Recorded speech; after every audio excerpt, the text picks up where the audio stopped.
Buenas noches, queridos amigos. Estamos en un nuevo programa del Club Cuántico en su ciclo Hombre y Sociedad. Hoy con un muy interesante invitado, nuestro amigo Mauricio González. Él es psicólogo del Departamento de Psicología de la Universidad de La Serena. Muy buenas noches, Mauricio. Hola, ¿qué tal? Mauricio, tu disciplina es una disciplina muy interesante. Yo creo que, sobre todo en los últimos años, ha jugado un papel preponderante desde el punto de vista social. Yo quisiera que nos contaras un poco cuál es el ámbito, los principales paradigmas, ¿no es cierto?, que se encuentran en esta área del conocimiento humano. Mira, la psicología, por definición, que es el estudio del alma o del espíritu humano, que en tiempos actuales se lee como el estudio de la mente. Sin embargo, la complejidad de estudiar la mente en un tiempo del siglo pasado, los primeros años, la primera mitad del siglo pasado, dio origen a un movimiento que se llamó el conductismo, que cambió la mente por la conducta. ¿Ya? Entonces se definió como el estudio de la conducta. Y luego ya nuevamente volvió a estudiarse la mente, pero como procesos cognitivos, con la emergencia del cognitivismo. Actualmente, cuando se define la psicología, se define como la ciencia que estudia la mente y la conducta humana, tratando un poco de abarcar estas dos miradas y tratar de comprender en el fondo el comportamiento de las personas, los motivos y de alguna manera las intenciones con las cuales se desenvuelve cotidianamente, que lo hace más feliz, digamos, o más infeliz en su vida cotidiana. ¿Cuánto de la biología hacen uso ustedes en su estudio específico? Sí, mira, en general la mirada o la comprensión del fenómeno mental propiamente tal tiene que hacer uso de tanto de elementos de la biología como de elementos sociales, ¿ya? Cuando tú me preguntas cuánto de la biología, es una respuesta difícil, porque en la psicología hay mucha discrepancia respecto a los distintos psicólogos, teóricos, investigadores, en cuán necesario es recurrir a niveles de explicación distintos. Y en muchos casos ninguno. En muchos casos solamente se queda en un nivel de explicación psicológico. Entonces depende mucho del campo de estudio en el cual... ¿Pero hay algún efecto que haya producido, por ejemplo, el desarrollo de las neurociencias específicamente en la psicología hoy día? Claro, lo que pasa es una opinión muy personal. La neurociencia lo que está permitiendo es comprender muy bien cómo, ni siquiera tan bien, pero por lo menos comprender mejor cómo el cerebro se activa y qué áreas del cerebro están funcionadas con distintas funciones cognitivas o afectivas. Lo que ha permitido depurar un poco algunos conceptos que estaban en el dominio de lo psicológico, pero todavía no más que eso. ¿Ya? Todavía no más que eso, en el sentido de poder comprender mejor el funcionamiento mental.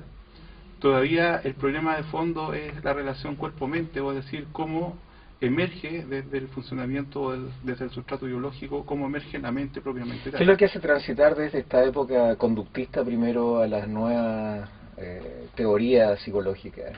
¿Por qué se produce ese cambio? Mira, se produce básicamente por dos razones, a mi juicio. La primera es que se producía la paradoja que la psicología se había transformado, por definición, ¿cierto?, como el estudio de la mente, en una psicología sin mente. ¿Ya? O sea, faltaba la mente justamente en las explicaciones conductistas. Y esta idea inicial de que podía encontrarse una relación directa entre el estímulo, ¿cierto?, y la conducta, empezó a mostrar claras evidencias que entre las mismas condiciones de contexto, el mismo estímulo, en personas distintas habían conductas distintas. Por lo tanto, tenía que haber algún proceso a nivel mental que intermediara, ¿cierto?, ese procesamiento.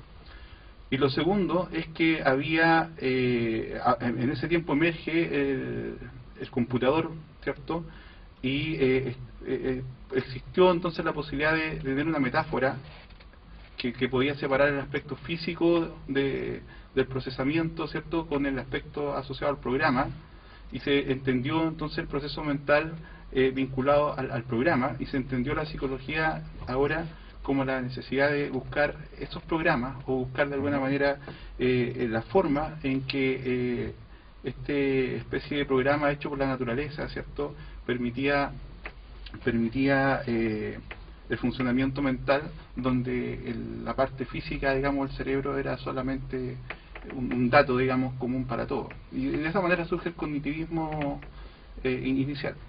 Tú hablaste hace un segundo acerca de la felicidad del ser humano. ¿A qué se refiere este punto, digamos? Sí. Sí, mira, la psicología tradicionalmente se preocupó de estudiar como foco, de entender las diferencias individuales, y para eso acuñó distintos constructos, personalidad, inteligencia, etcétera. Pero la orientación siempre fue a estudiar aquello que se desviaba de lo normal, ¿ya? A hacer el diagnóstico y a entender lo patológico, digamos, o lo negativo. Y en los últimos años, en las últimas décadas del siglo pasado, surge un movimiento que se llama psicología positiva, que da vuelta un poco la lógica y empieza a estudiar a las personas comunes y corrientes, digamos, que no tenían ninguna patología, a las personas que, por decirlo de alguna manera, son felices, y a tratar de identificar qué elementos o qué características los podían definir. Hablando acerca respecto de la felicidad. Claro, te decía que el estudio de la felicidad aparece en los últimos años asociado a un intento de cambiar el foco de la psicología hacia personas que son normales, digamos, y estudiar las condiciones o las características que esas personas tienen y por qué son más felices. Es un movimiento relativamente nuevo que reúne estudios tanto en el ámbito de las neurociencias hasta aspectos más de tipo filosófico. Oye, y esto que estábamos conversando en el intermedio musical, yo te consulté respecto de esta visión que se tiene de repente, no sé si de todas las ramas de la psicología o todas las vertientes de la psicología, pero este riesgo inminente que existe en que la psicología termine transformándose en una especie de mecanismo para adaptación del individuo, incluso en condiciones adversas del medio o de la sociedad. Es decir, claro. ¿Es tan correcta esta visión? ¿O? Claro. Mira, yo recuerdo cuando estudiaba psicología, en algún momento algunos profes nos dijeron que el psicólogo, por lo menos el psicólogo que está trabajando, digamos, en su praxis más de tipo profesional, por diferenciarlo de lo académico, tiene que optar muchas veces para quién va a trabajar. O sea, va a trabajar, por ejemplo, y esto entre paréntesis, ¿no? O sea, generalmente la imagen que tienen las personas de los psicólogos son psicólogos clínicos o asocian mucho la psicología al área de salud mental, pero la psicología está en todo. O sea, hay psicólogos laborales que trabajan en la industria y en la empresa y trabajan o para los ¿cómo se llaman? Para los sindicatos, digamos, ¿eh? O para los empresarios. O sea, pueden estar en ambos roles. En fin, en distintos ámbitos, siempre de alguna manera va a tener que optar para quién va a trabajar. Y esa opción implica también un cuestionamiento social. Cuando es la sociedad la que de alguna manera es la causante del sufrimiento o del problema o de la patología, no se puede ser indiferente a esa causa. Entonces la imagen muchas veces es que el psicólogo es alguien que va a reparar los sujetos que se saltan, digamos, se le queman los fusiles, los reparan y los meten de nuevo a la sociedad sin un mayor cuestionamiento, incluso tal vez hasta justificando las injusticias o los problemas sociales. O escoger a aquellos individuos que son más eficientes para ciertas tareas que podría llegar a suceder que no fuesen las más santas ni puras. Exactamente. Entonces, en ese sentido, la psicología siempre ha estado sometida a esa crítica, y yo creo que en la mayor parte de los casos es justamente lo que ocurre es que los psicólogos sí están preocupados por la persona, por su desarrollo, por su bienestar y por denunciar socialmente esta estructura social que genera en el fondo el sufrimiento. Y existen, digamos, por ejemplo, la psicología comunitaria y varios movimientos dentro de la psicología que claramente, por definición, es lo que buscan, y lo que buscan es una transformación social o el empoderamiento de las comunidades y de las personas para que puedan hacer frente y cambiar el entorno social en el que están, no solamente cambiar ellos, ¿ya? o el cambio psicológico no como un cambio de aceptación sumisa de ciertas condiciones, sino de un cambio que lo empodere para poder cambiar sus ¿Pero eso se condiciones. materializa en grupos de psicólogos organizados en torno a una idea? ¿O de qué manera se hace? ¿O son movimientos, vertientes, No, sí, corrientes? o sea, es transversal a toda la psicología. O sea, por ejemplo, en nuestro caso, en nuestra carrera, conversando con las redes de egresados, o sea, de una u otra manera todos están trabajando, ya sea en el contexto de los derechos de los niños, por ejemplo, cambiando, difundiendo las condiciones sociales y haciendo que la sociedad tome conciencia respecto a Es sus decir, el derechos. psicólogo puede llegar a transformarse en un individuo peligroso. De todas maneras, de todas maneras.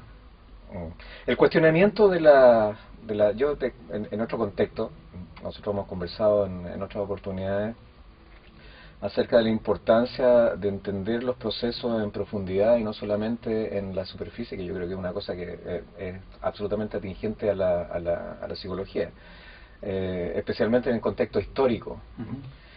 ¿Hay alguna rama de la psicología que se interese por los movimientos sociales, por la psicología de masas, por el comportamiento humano ya como población y no solamente como individuo? O sea, de hecho la psicología social en su conjunto es lo que hace. O sea, la psicología social en su conjunto y desde sus orígenes ha tratado de identificar, por ejemplo, cuáles son los medios de dominación, cuáles son las formas en que la sociedad misma, digamos, manipula, socializa y de alguna manera busca la cohesión social. O sea, todos esos son constructos, conceptos que la psicología social conoce hace mucho tiempo. Mauricio, ¿por qué este conocimiento? Porque conversábamos en el programa anterior con Ernesto Gianoli, que es un biólogo. Hay muchas cosas que tienen que ver con la ciencia y con el conocimiento que actualmente no permean a la sociedad. O sea, esto que tú me estás comentando ahora lo podemos entender los dos, pero esto no es un discurso usual cotidiano. ¿Por qué pasa esto? ¿Es una responsabilidad nuestra hacer presente esto a la sociedad o es la sociedad sencillamente la que nos interesa o hay intereses creados para que esto no pase? En tu opinión. Sí. Yo creo que todas las anteriores. O sea, yo creo que a los psicólogos nos ha faltado más participación. Hay muchos movimientos actualmente, son bien periféricos o muchas veces se asocian a movimientos políticos bien definidos también, lo que hace que pierdan un poco de fuerza. Por otro lado está el hecho de que faltan los canales adecuados para producir este tipo de traslape, de ¿cómo se llama?, de difusión. Yo creo que también en los procesos de formación a veces uno trata de ser un poco más aséptico y no lo intenciona mucho, de manera que los estudiantes también tienden a ser muy cuidadosos y se confunde un poco esta formación que a veces uno le da a los estudiantes de ser cuidadosos, de ser respetuosos y un poco a veces hasta de ser neutrales, con una necesidad tal vez de ser como mucho más claro en esto. Y lo otro es que en la sociedad misma no tiene estructura. O sea, el psicólogo siempre ha tenido el psicólogo un papel como de asesor o un rol periférico. Es como por defecto, digamos, cuando alguien va a la consulta de un psicólogo, queda entre cuatro paredes y después la persona es la que sale a la sociedad a enfrentarse. Entonces el canal no está definido, creo yo. Tú diste una charla hace no mucho tiempo en el Centro de Extensión de la Universidad de La Serena respecto de las emociones. Quisiera que nos contaras un poquito respecto de este tema.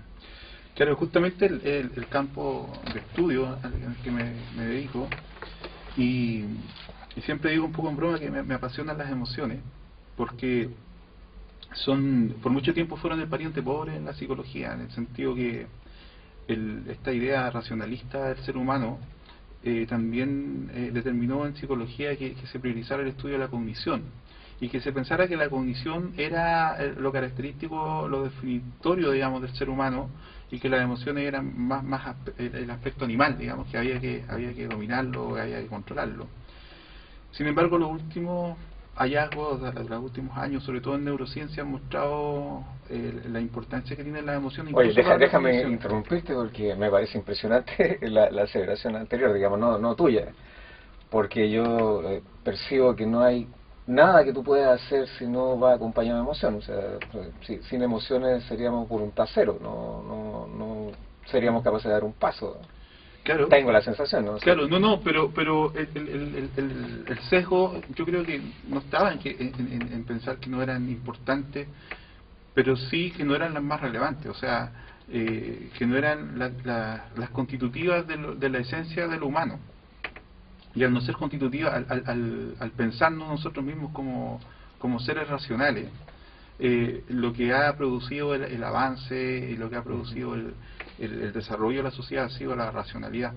Cosa también falsa por lo mismo que tú señalas, o sea, sin esa emoción de base, o lo emocional en general, incluyendo lo motivacional, el ser humano no sería lo que es.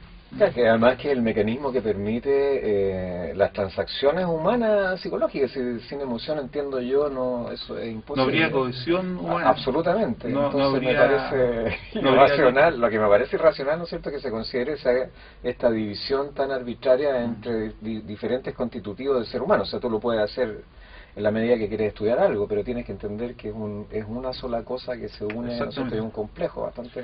Exactamente. Y lo otro que también yo creo que un poco era la dificultad misma de poder definir y poder entender qué eran las emociones, porque por mucho tiempo todos los podíamos de alguna manera experimentar, pero era muy difícil poder decir o ponerse de acuerdo en qué son, en cuáles son las emociones y en para qué sirven las emociones. Ahora creo que en los últimos años había un poquito más de claridad. Primero, en que las emociones son fenómenos tanto biológicos como psicológicos, son motivadores de la conducta y son además formas automáticas de reaccionar adecuadas a un contexto y a una situación determinada. Por ejemplo, el miedo, uno lo puede ver como algo negativo, pero en el fondo el miedo te va a proteger de algún determinado peligro. El miedo protege, por ejemplo, que un niño salga en la oscuridad y se pierda, por ejemplo, ¿no? O que alguien se pueda meter al mar cuando está el oleaje muy fuerte y se ahogue. El miedo tiene un rol adaptativo fundamental. Ahora, ese es ciego, o sea, es algo que está ahí, viene de paquete, como se dice, y después el proceso de socialización es el que se encarga de darle el carácter específico en que cada uno de nosotros lo va a experimentar. Claro, es que uno no sale a la calle tampoco racionalmente, sería imposible la existencia bajo esas condiciones. O sea, si tú necesitas reaccionar en forma inmediata, lo que vas a tener que usar son tus armas propias, aquello que tu biología te da y tu capacidad intelectual te da y tus emociones te dan, no una cosa específica. Sí, pero ahí donde se produce la interacción, por ejemplo, para bien y para mal, porque aquí hay un tema bien aristotélico en el sentido de un equilibrio entre dos polos, digamos, que puede en cualquiera de los dos extremos puede generar sufrimiento. En el caso del miedo, el miedo obviamente no solo hace preparar este organismo biológicamente para huir o para defenderte de algún peligro, psicológicamente produce un mecanismo parecido, pero ya no ante peligros reales, es todo una cosa virtual, ¿cierto? Okay. Pero igual te hace defender, va a defender tu ego de cualquier cosa que la persona interprete como amenaza. Ahora, si la persona tiene demasiadas creencias o se siente amenazado por todo, va a estar permanentemente con miedo y eso le va a significar mucho sufrimiento o mucha inadaptación. O si la persona tiene muy poco miedo, se va a meter en cada lío, en cada problema, ¿cierto? Y también va a tener alguna suerte de inadaptación. El transitar entre los dos extremos, o el cómo finalmente funciona, eso es parte de los aprendizajes, de nuestro proceso de socialización. Y como un poco hablábamos recién, de eso en los colegios, por ejemplo, no hay nada, ¿ya? Incluso recién en los programas de formación de psicología, recién ahora se le está dando un poco más de importancia, pero hasta hace unos pocos años atrás tampoco se... ¿Cómo se le puede permitir a un individuo, por ejemplo, diferenciar entre una concepción extremadamente subjetiva del mundo? Porque eso puede pasar, o sea, uno puede tener una percepción del mundo tan subjetiva que el contacto con la realidad prácticamente se hace imposible, ¿no? Supongo que eso es un extremo. Pero tampoco es tan extremo. Cuando uno en el trato diario se da cuenta que las percepciones humanas van más allá de lo real objetivo. Entonces, estoy hablando en el término de la psicología. ¿Cómo haces tú, cómo abres la mente de la persona para que se dé cuenta qué es objetivo y qué es realmente absolutamente subjetivo? Ahí hay un tema epistemológico de fondo que es súper interesante. O sea, porque desde una perspectiva uno podría pensar en la relación individuo o mente-realidad como una relación entre lo objetivo, que está de alguna manera afuera, y lo subjetivo, ¿cierto?, que son los procesos mentales que tratan de alguna manera dar cuenta de aquella realidad. Bueno, y es posible, y la visión más, llamémoslo ingenua, es justamente de pensar que hay una realidad objetiva. Bajo otra perspectiva podríamos decir que todo es subjetivo, porque en cierta forma todo está en las interacciones que se producen entre mente y mente, o entre las distintas mentes que constituyen un cuerpo social. Entonces, ¿cómo es que se produce entonces, cómo es que no hay solipsismo, cómo es que existe una comunicación, o cómo es que podemos estar de acuerdo en ciertas cosas? El tema justamente no es que no haya una realidad externa, sino que la forma en que entendemos, reaccionamos a esas realidades es súper individual.